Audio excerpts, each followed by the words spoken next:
What's up, everybody? Oh, come on. Yes. You guys really know how to make a guy feel like something. I appreciate that. Also want to buy lunch for the one person that clapped saying they remembered my sermon from the pandemic. You got a free lunch coming your way. Hey guys, my name is Aaron Morgan. As Vince mentioned, I'm the worship pastor here. I have the honor of leading you guys into the presence of God every week, and I'm so grateful for that fact. Today, I'm so blessed by our team, my buddy Aaron Hunt leading us in worship and facilitating a conversation between us and God. Today, I get to be your preaching pastor, which I'm super excited about as well. And for those of you who have no idea who I am, I want to give you the 60-second Aaron Morgan story. I was born and raised in Northern Kentucky in Taylor Mill, just a few miles from the church here. And my parents decided to homeschool me from kindergarten all the way through 12th grade. Yep. Which probably answers many of the questions that you have about me. But I grew up next door to my best friend. She became the love of my life, and I married my wife, Celeste, at a very young age. We have a picture of us on our honeymoon here. JK, that's not us on our honeymoon. That would be really messed up. But this is us as kids. So we have known each other since we were babies, and I married her, and we have 3 amazing kids together. Our youngest is Jude. He's 4 years old. Our middle child is Wyatt. He's 7. And our oldest, our daughter London, will be 16 years old in just a couple of months, which, yeah, it's crazy to think that I'm old enough to have a driving teenager. And I've always been obsessed with the idea of owning a self-driving car because of the idea of a car driving me from appointment to appointment while I sleep in the passenger seat. And now I'm telling all of my friends that I have the poor man's Tesla that is a teenager who can now drive me from appointment to appointment while I catch up on some much-needed sleep. But I love my kids. I love my wife. I love this church and this community. We've been here for about 10 years now, and I'm really thankful for this series that we're in called Building Healthy Homes. This has a lot of meaning to my family and hopefully to many of you guys as well.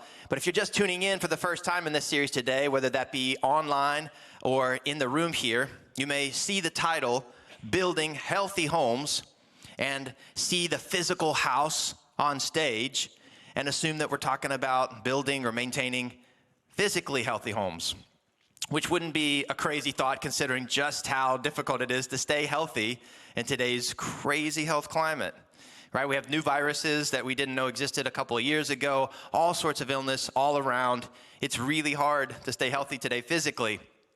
There's probably people here today who maybe woke up with a little bit of a tickle or maybe a little bit of a dry cough or a little stomach thing, and they're here today and they're trying to just fly under the radar to not get noticed by anybody, because we all know it's not a good look to be sick in a public place in the middle of a pandemic. But we all know it's tough to stay physically healthy. My family knows this as well because just a couple of weeks ago, my wife was having a birthday, and our 7-year-old son, we went to bed on her birthday eve. We were dead asleep, and our 7-year-old son managed to open our bedroom door and walk like 15 to 20 steps in complete silence and position himself with the stealth of a Navy SEAL by my wife's side of the bed. And then he proceeded to surprise her with an early birthday gift of projectile vomiting all over her body, head to toe. We woke up, shock and awe, immediately began cleaning up vomit, comforting our son.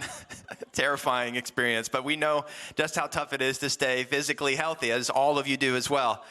But today we're actually talking about something much more challenging, but something that has much more significance, and that's how to begin building emotionally and relationally and spiritually healthy homes. If you've been tracking with us for the last few weeks, Vince has talked about how selfishness in our homes is like having a cracked foundation, just eroding the unity that we need to have a healthy home, and how unloving, hateful speech is like having a broken window that allows all sorts of unhealthy things into our home, and how secrets that allow sin to be hidden in our homes is like having a leaky roof.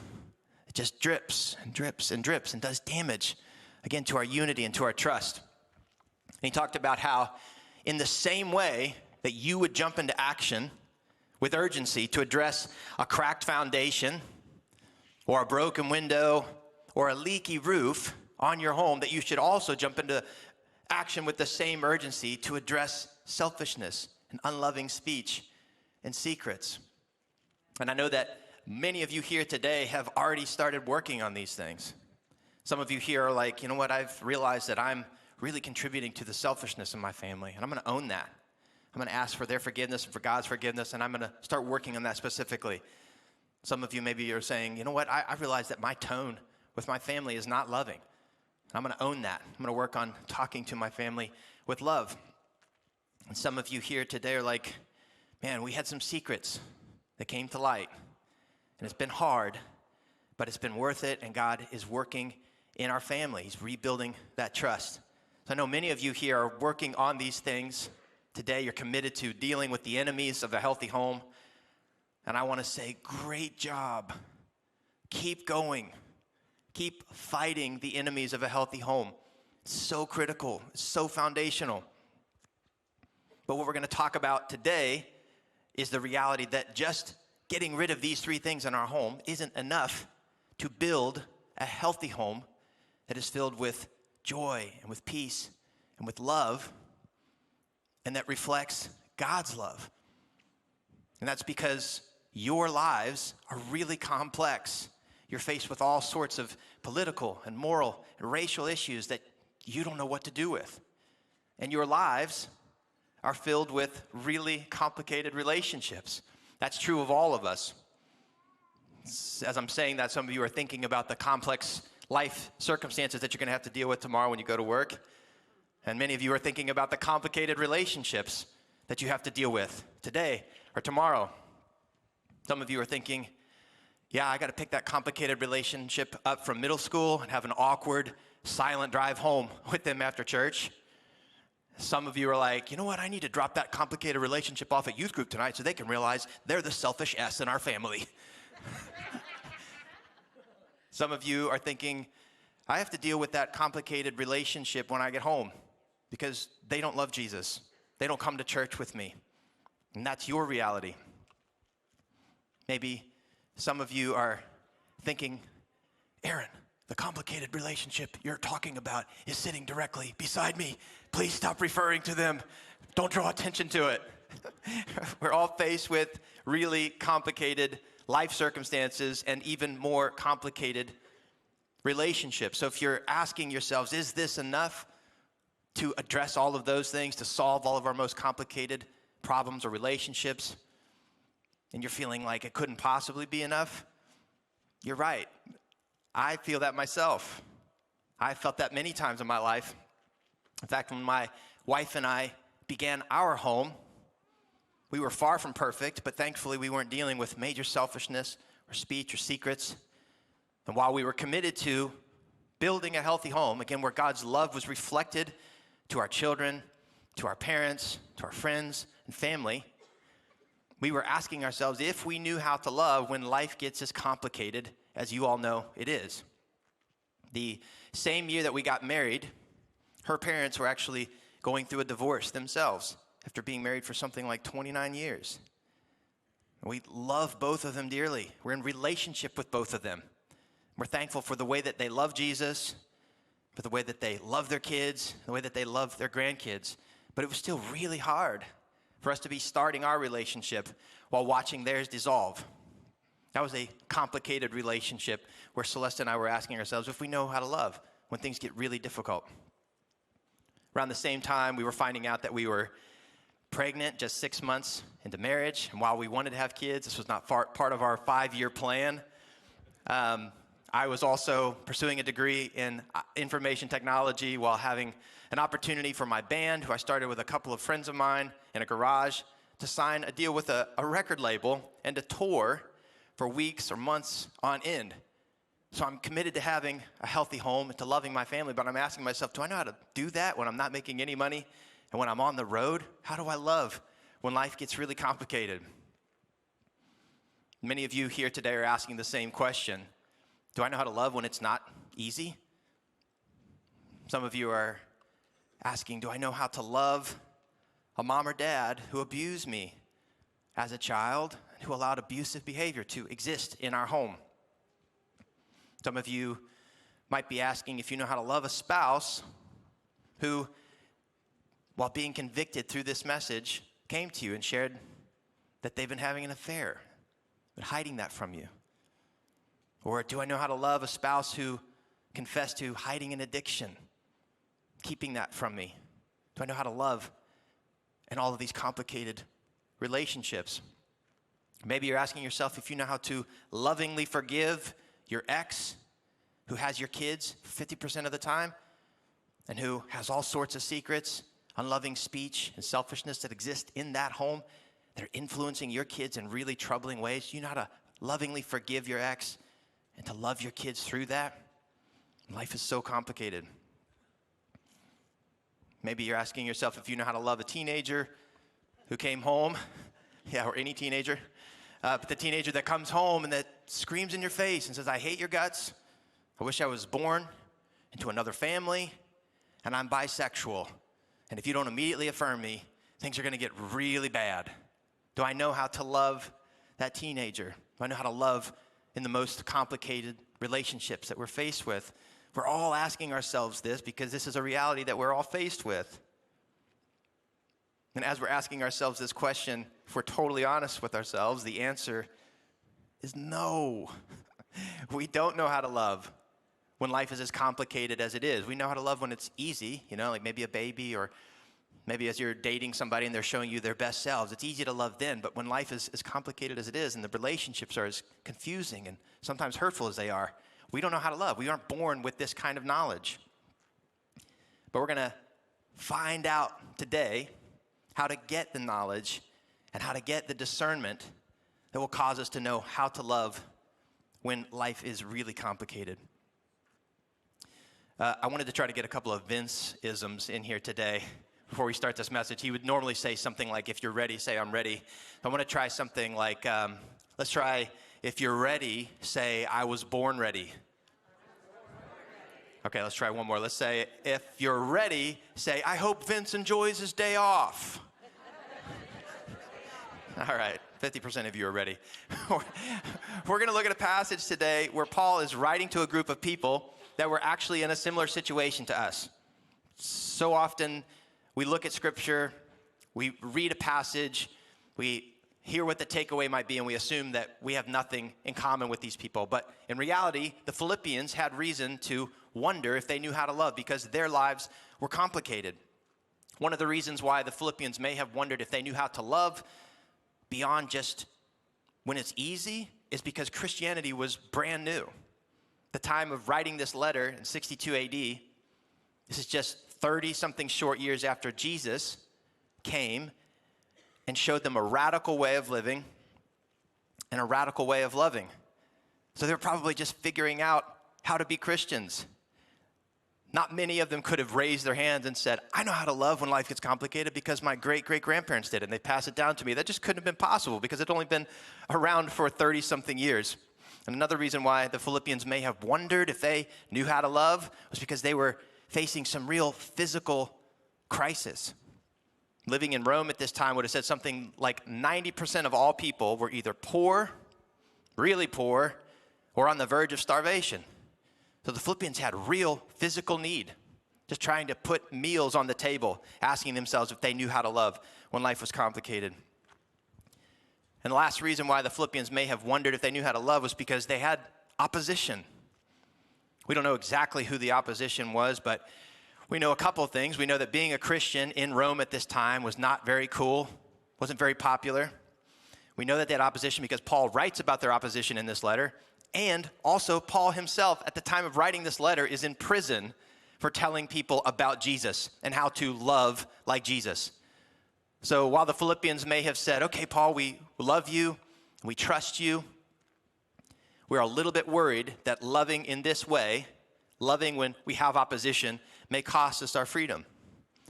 So the Philippians, like us, have reason to ask themselves if they know how to love when life is complicated. Let's see what Paul says to them. He says, it's my prayer that your love may abound more and more with knowledge and all discernment, so that you may approve what is excellent and so be pure and blameless for the day of Christ, filled with the fruit of righteousness that comes through Jesus Christ to the glory and praise of God. I think it's interesting that Paul doesn't pray for something physical for the Philippians because they had physical needs. Many of them were starving, didn't have enough money to buy food for their families. It's interesting also that he didn't pray for physical protection, right? He didn't pray for provision when they needed God to provide physically, and he didn't pray for physical protection when they also had opposition. But what Paul prays for is love. And he prays specifically that their love would abound more and more, which means that they likely already loved each other. But Paul is saying that it would grow more and more. And the kind of love that Paul is talking about is not just the love of affection that we all know that says, you're attractive and so therefore I love you, or you make me feel good and I love you back. Paul is talking about the Greek word for love, which many of you know is agape love. That is a active, lived out, sacrificial, selfless concern for the benefit of others. The same kind of love that Jesus showed them just 30-something years before this, living a perfect life, a sinless life, dying on a cross for sinful man. That's the kind of sacrificial love that Paul is talking about. And he asks that it would be accompanied with knowledge and discernment. The knowledge means knowing how to love with agape love, sacrificial love like Jesus did. And discernment, to know how to do that when life is really complicated. He goes on to say that you may approve what is excellent, knowing what really matters, and so be pure and blameless for the day of Christ. So this love that's abounding more and more in knowledge and discernment causes us to become pure and blameless for Christ's return. Filled with the fruit of righteousness that comes through Jesus Christ to the glory and praise of God. We become pure and blameless. We become righteous. And that is becoming right before God. Sinful man becoming right before God when we learn how to love more and more. Paul is saying from this passage that knowing how to love comes from knowing a loving God. Read that with me if you will. Knowing how to love comes from knowing a loving God. And what do we mean by this? Well, first of all, Paul is again saying that knowing how to love sacrificially, knowing how to love when life is complicated, knowing how to love when you're hurt, knowing how to love when trust is broken, that kind of love, the knowledge of how to love in that way, can only come from knowing a loving God. The closer we get to a loving God who loved us perfectly, the closer we get to this knowledge that says, here's how you love when life is really hard. I know that there's probably a bunch of people in here today that would see this and say, that's true, but I know a loving God. I've been a Christian most of my life. I come to church every week. I feel his love for me. I know he loves me. But I still haven't perfected this. I don't know how to love when my relationships are really complicated, sometimes hurtful. And what Paul is saying is that no matter where we are on the spectrum of knowing God, whether we've been following him our whole lives or we're just meeting him today, that there is more capacity to know him, and that we have more capacity to love as we begin knowing him on a deeper level than we have yet experienced. Paul's talking about the kind of closeness to a loving God that you may have experienced with your best friend growing up, where you knew them so well, you spent so much time with them that you felt like you could complete their sentences. Paul is saying we can know God more and more. We can be so close to him that we feel like we could complete his sentences because we know the mind and heart of God. It's like the same kind of closeness that maybe you and your spouse share, or maybe you and your roommate share. You've been to Starbucks with them so many times, you have their order memorized, and you know what kind of coffee to order for them at Starbucks before they arrive. Well, Paul is saying we can know God that closely. Spent so much time with him that we know what coffee to order for him before he arrives at Starbucks. This is the kind of closeness that we have not yet experienced. Paul is literally saying that knowing how to love when life is really complicated, that knowledge can only come from knowing a loving God more and more. Growing up, I went to a really small church, something like 40 or 50 people in attendance every Sunday. But we had a couple of home builders and several contractors. And so I was spending a lot of time with these guys, watching them build the church, fix the church. But I spent a summer with one of these guys. And this guy was amazing at seeing problems or issues on the construction site and just immediately knowing how to fix it. And not only was he great at fixing things, but he was great at fixing things without having proper tools or proper supplies. When I looked at him, I kind of saw like the DIY mind of Bob Vila and the ingenuity and improvisation of MacGyver, all wrapped up into one man. I was just super impressed by his ability to fix things and to just come up with a plan on the spot. And I asked him one day, I said, how did you learn how to do all of this stuff? He thought about it and he said, well, most of it I learned how to do by watching my dad fix things growing up. My dad was really great at fixing things. He would show me how to do it myself. He would let me practice it. He would let me make mistakes, show me what the mistakes were and how to fix them. I learned how to fix things by watching my dad do it. I learned how to do something I didn't know how to do by watching my dad who knew how to do it. And his answer really stuck with me because this idea of learning how to do something that we don't know how to do by knowing someone else who knows how to do that thing is true of every person in this room. You think of one of the very first things that you learned how to do as a baby, learning how to talk. No one here could say that they learned how to talk by going on Amazon and buying Talking for Baby Dummies. We learned how to talk by being close to a mom or dad, being held by mom or dad or by grandma or papa, being close enough to someone who knew how to talk themselves. They would talk to us. They would sing to us. They would say our name. They would ask us to say their name because adults are so selfish. They want to hear their name first. But we experienced a closeness to the people in our lives that knew how to talk. And so we learned ourselves how to talk.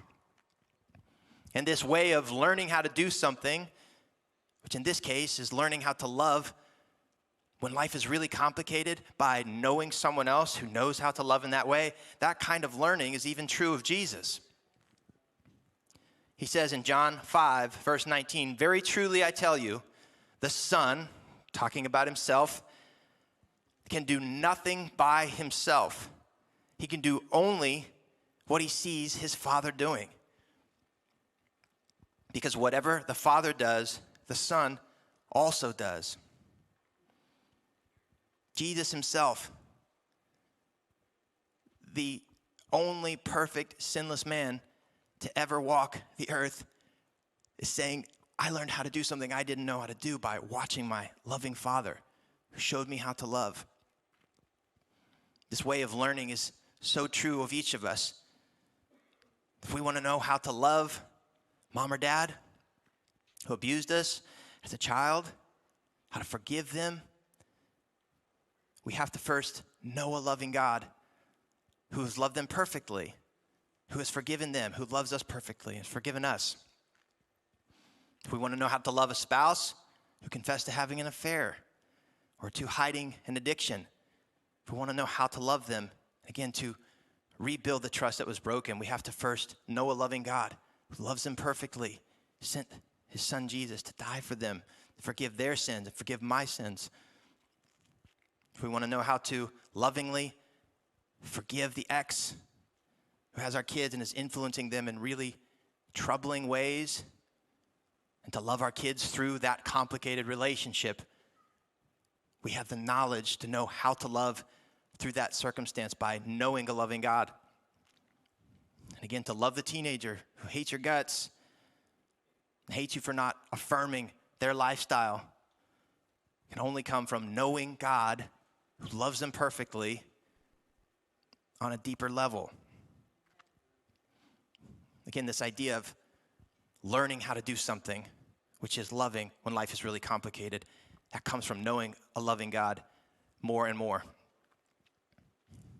We're going to spend the rest of our time getting really practical on ways that we can begin doing this in our homes, whether you're single, living alone, single, living with a roommate, married without kids, empty nesters, married with kids.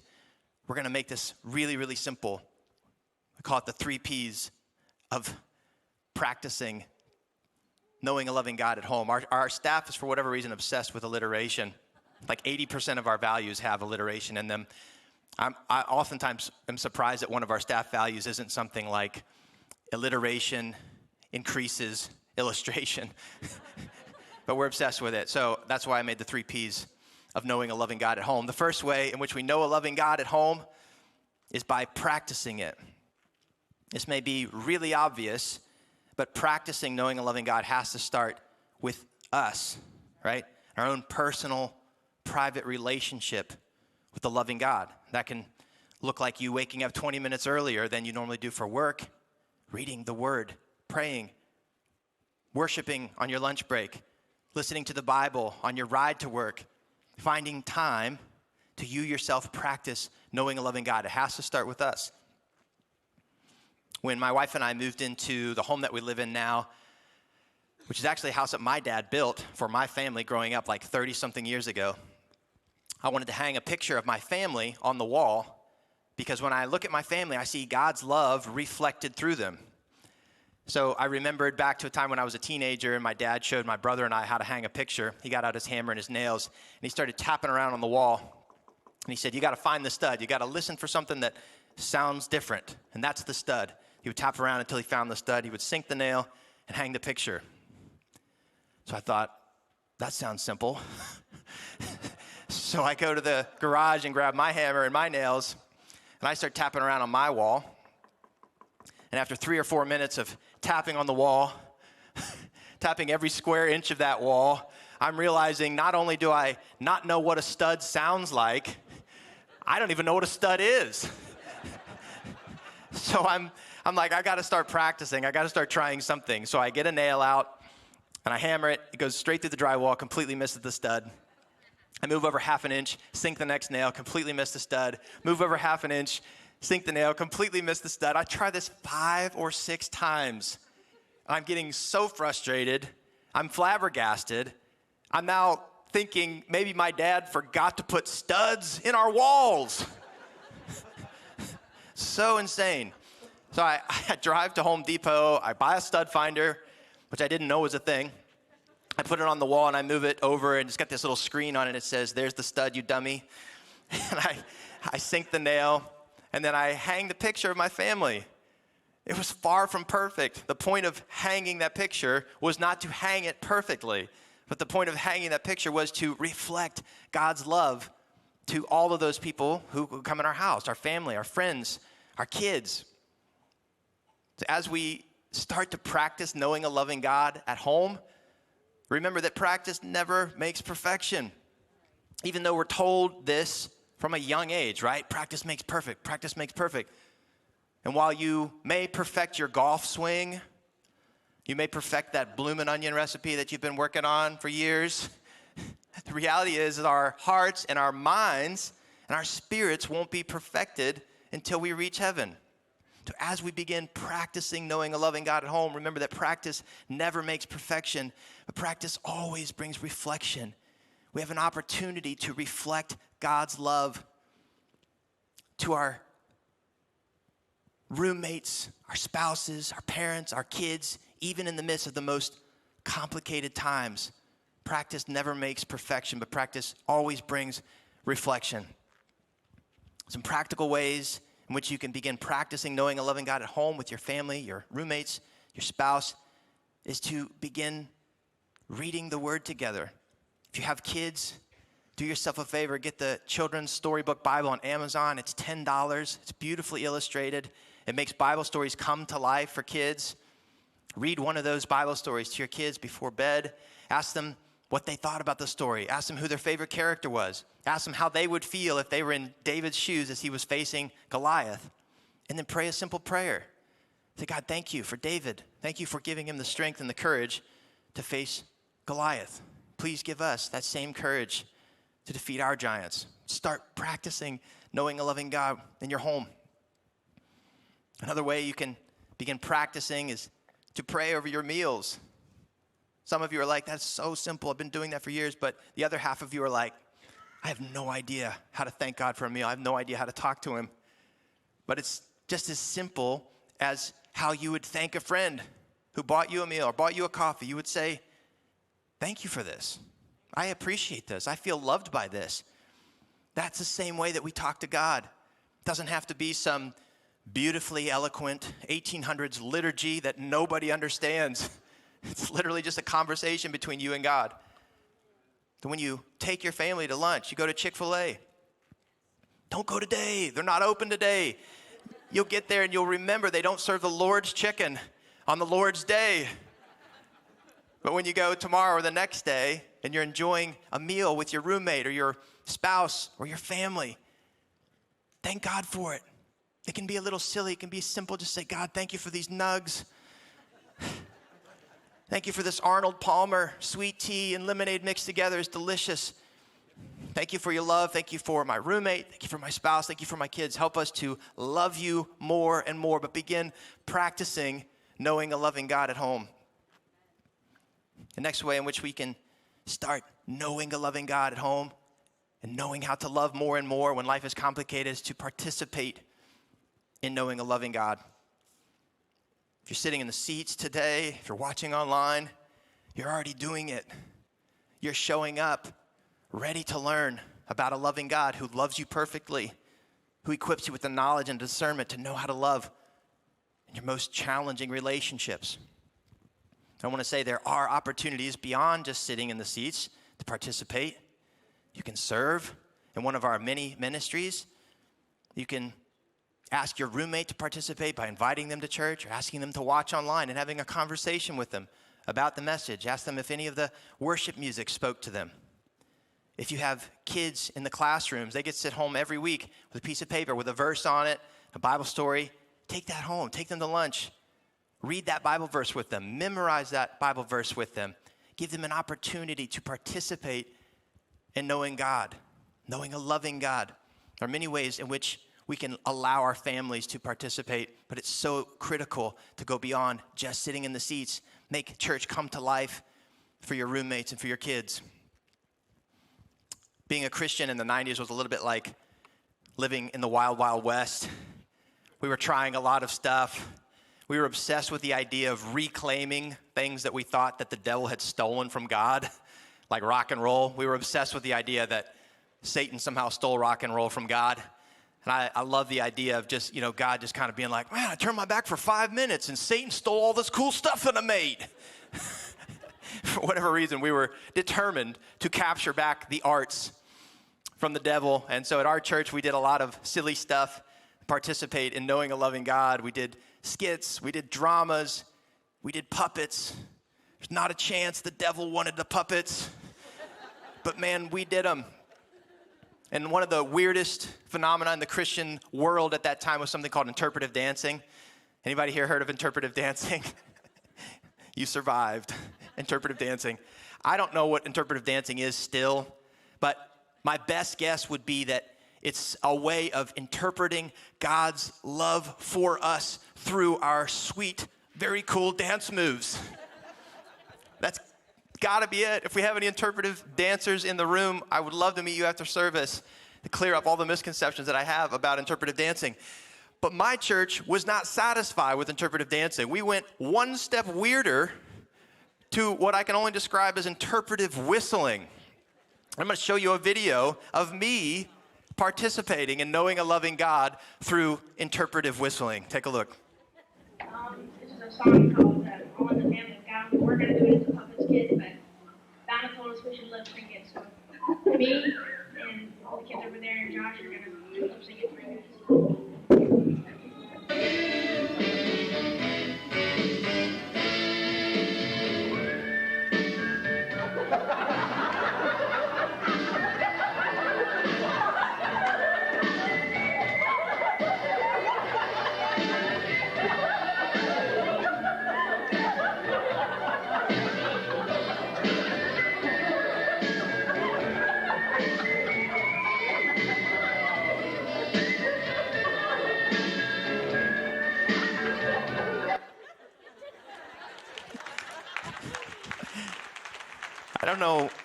I don't know what's more troubling about this, the fact that my parents were okay with their baby looking like this, Or the fact that all of you laughed at this chubby kid in church.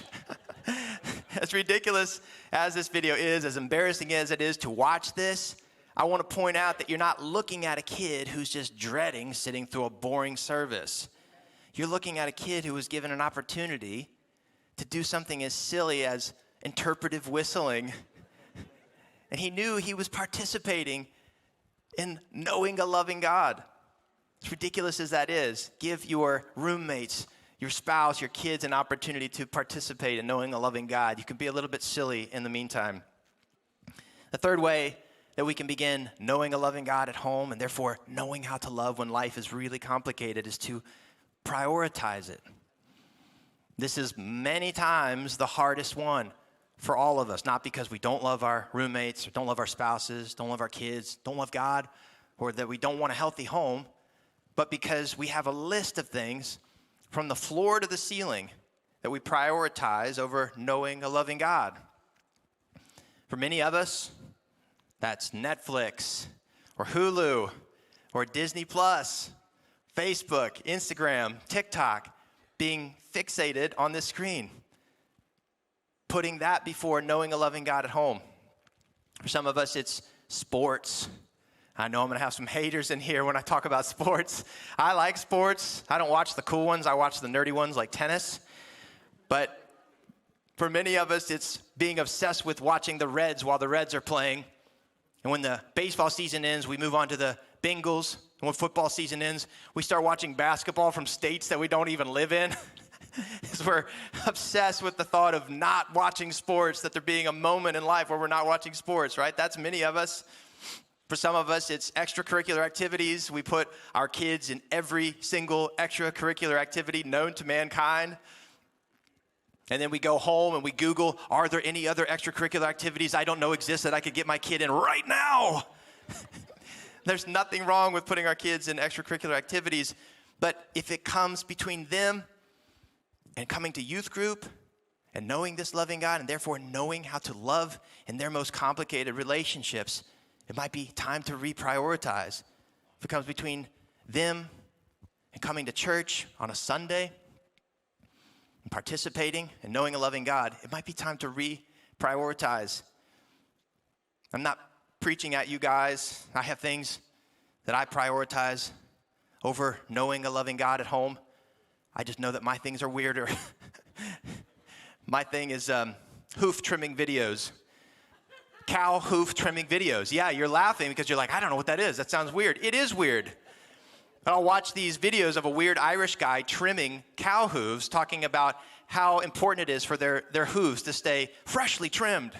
And I'll watch it for 45 minutes, maybe an hour, until my wife will come into the room and very lovingly put her hand on my shoulder and she'll say, "You doing okay, babe?"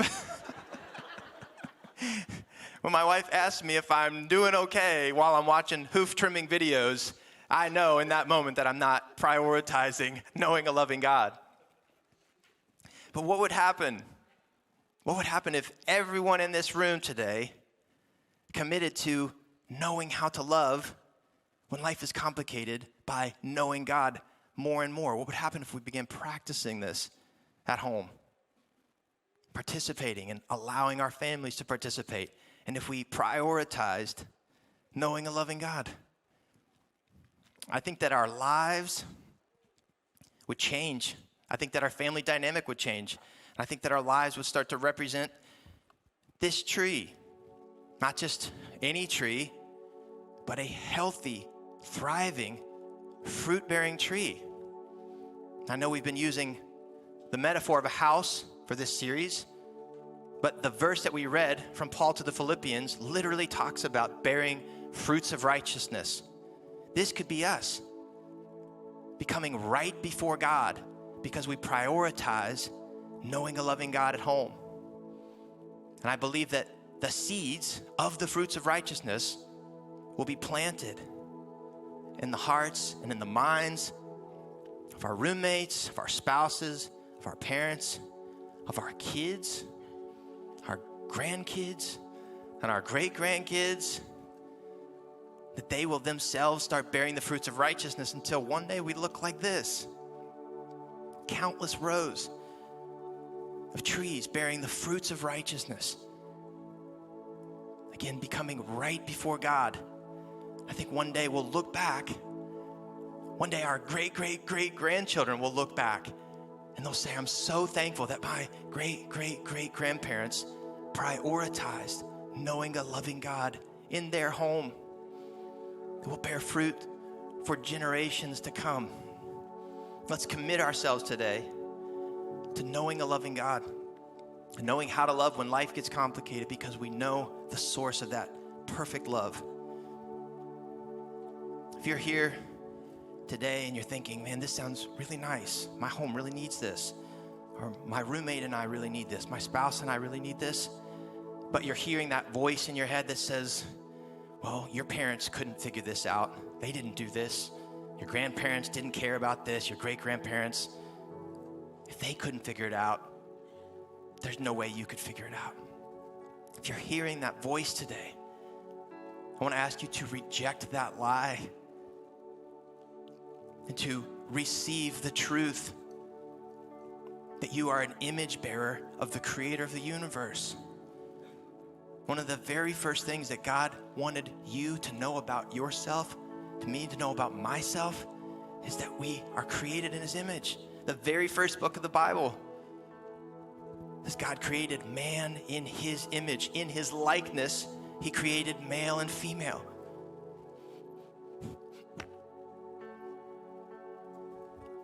You've always been the object of his affection. You've always been on his heart. You've always been on his mind. He uniquely created you and equipped you to reflect his love. When life gets complicated, let's start knowing a loving God at home today. Amen. Would you pray with me? God, we thank you that we have an opportunity to learn how to love sacrificially, selflessly, as Jesus did when life gets complicated, because we have access to the perfect, loving God. And that by knowing you more and more, we know how to love more and more. It makes us pure and blameless. And it brings glory to God. This verse says, what a gift. Lord, help us. This is hard. Help us to practice at home and to give our roommates, our kids, our spouses opportunities to practice. Help us to participate, to give our families opportunities to participate in knowing a loving God, and help us prioritize it. Help us to remember to put it on the calendar. Make it happen. Don't let anything come between us and a loving God who causes us to know how to love when life gets really complicated. With every eye closed here today, if there's anyone here that would say, I want to know this loving God, but it's always been out of reach for me. It's always felt a little bit mysterious. If you're here today and you want to say yes to a relationship with this loving God, I want to ask you in a second to just raise your hand. Again, every eye is closed. I would be the only one that sees it. And God, nothing magical happens when you raise your hand. It's just a sign to me, to the Lord, to say, I want to take this step in knowing a loving God. If that's you today, would you raise your hand for me? Yes. I want to ask you to pray with me. You can put your hands down. Just pray this prayer with me. God, I know that I've sinned, and I know that I'm separated from you, but you made a way for me to have a union with you by sending your son Jesus to die for my sins. I confess to being sinful, but I receive your forgiveness today. God, I ask you to come into my life. God, I ask for a closeness with you that I've never experienced before. God, I ask that I would bear fruit of righteousness and that I would reflect your love to those around me. Thank you, God, for your love. Amen. Amen. If you prayed that prayer today, if you took a step to call this loving God your Savior, I want to encourage you to come forward and meet with one of our prayer partners. They can help you take some next steps in knowing a loving God. If you have any prayer needs for the rest of you guys, our prayer partners will be up front. Please come see them, share your need with them. Don't forget about the 5-minute meetup on your way out. Love you guys. Thank you so much for being here. Have a great day.